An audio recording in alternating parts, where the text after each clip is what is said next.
Dois tratamentos são melhores que um? Essa pergunta foi feita num painel que nós pudemos assistir aqui. Estamos no 10º Congresso Mundial de TDAH e a doutora Fabrícia Signorelli vai responder essa pergunta para nós. E aí, doutora Fabrícia, como foi? Foi bem bacana essa mesa, doutor Williams, porque foram 4 palestrantes que foram falar de propostas diferentes, né? Então, o primeiro palestrante, ele trouxe a questão realmente do olhar assim que a gente tem que ter para os pais das crianças com TDAH. E ele foi mostrando até a eficácia, o tamanho de efeito da autoajuda voltada para os pais, de material de autoajuda para os pais aprenderem a lidar com o TDAH dos seus filhos.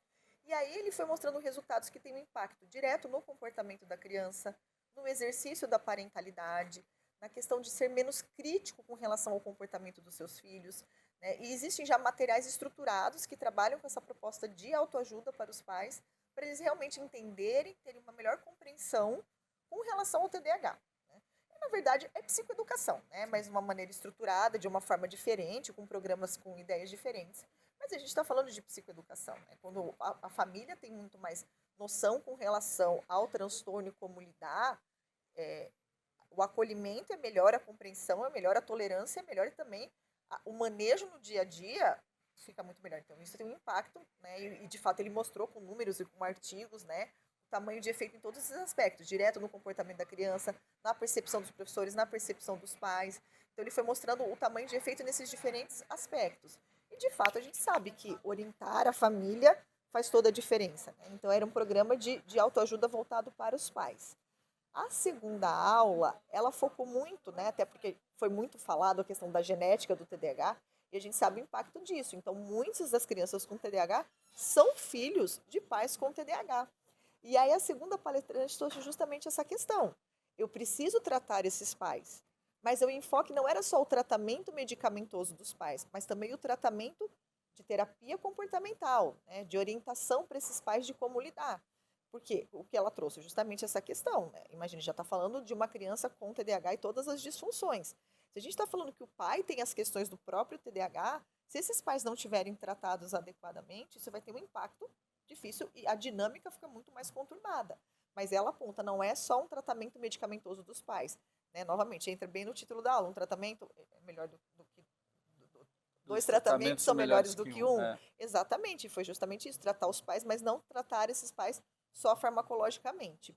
E a terceira aula, na verdade, ela não teve o foco de falar especificamente de programa para pais de crianças com TDAH, mas foi uma aula focada em programa de orientação para os pais, né? Foi um programa que é feito no Japão, né? Então eu gostei bastante porque assim é mostrar como é que programas, sejam de TDAH ou de orientação parental, são realizados e isso dentro de outras culturas, né?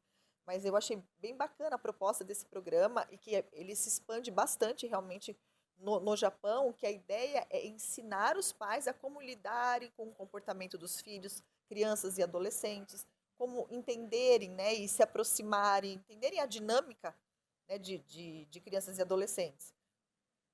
O Dr. Williams trabalha com adolescentes, sabe quão difícil é para os pais a compreensão disso. E lá eles têm um programa justamente voltado para isso. E o que a palestrante fala no final é que, como seria interessante a ideia de desenvolver um programa parecido com esse, mas já focado realmente em famílias, em pais de crianças com TDAH. Mas até o atual momento, esse programa ele é focado em orientação parental, orientação para pais com relação ao desenvolvimento e ao comportamento dos seus filhos. Então, eu achei realmente bem bacana. E para finalizar, né, o último palestrante, ele falou realmente algo que a gente sabe na nossa prática clínica, mas novamente, acho que aqui no congresso, sempre o ter um embasamento, a evidência científica nos fortalece até para levar isso para a prática, quando a gente é questionado por uma família, ou quando algum colega que não trabalha com respaldo, com a medicina baseada em evidência, a gente tem esses dados para mostrar. Então, eu acho que o bom de um congresso, né, dessa dimensão, é justamente sempre a evidência científica. E ele falou justamente essa questão do quanto o tratamento multimodal ele é muito melhor do que quando existe a possibilidade só do tratamento medicamentoso. Aí ele fala muito que é o tratamento que tem maior nível de evidência, é realmente da terapia cognitiva comportamental. E os estudos mostram isso pra gente, né? Então ele mostrou um estudo do grupo de crianças que teve, além do tratamento medicamentoso, o tratamento de terapia comportamental, teve uma melhora muito mais expressiva do seu funcionamento global.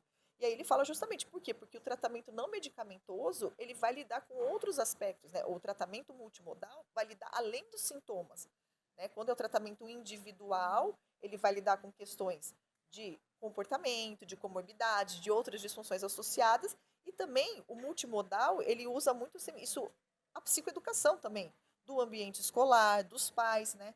Então ele mostra estudos que vão falando isso, quando isso vai além do farmacológico e se estende, né, uma intervenção direta com a pessoa do ponto de vista de terapia comportamental, ou um trabalho com pais, ou um trabalho de orientação para a escola, o ganho, né, do tratamento, das intervenções conjuntas, eles acabam sendo muito mais expressivos. Então, novamente, foi mais uma mesa que a gente leva para a nossa prática clínica.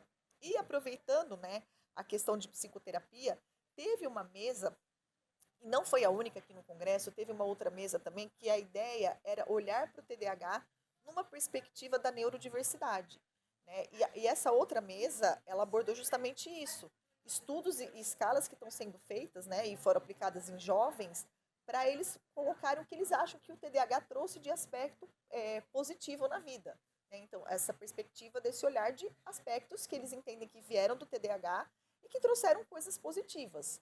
E essa outra mesa também tinha esse enfoque também na neurodiversidade. Então, eram 2 palestrantes falando de psicoterapia, e um palestrante falava da psicoterapia dentro de uma perspectiva do TDAH como uma condição, né, como uma maneira de ser e não como uma perspectiva de uma patologia.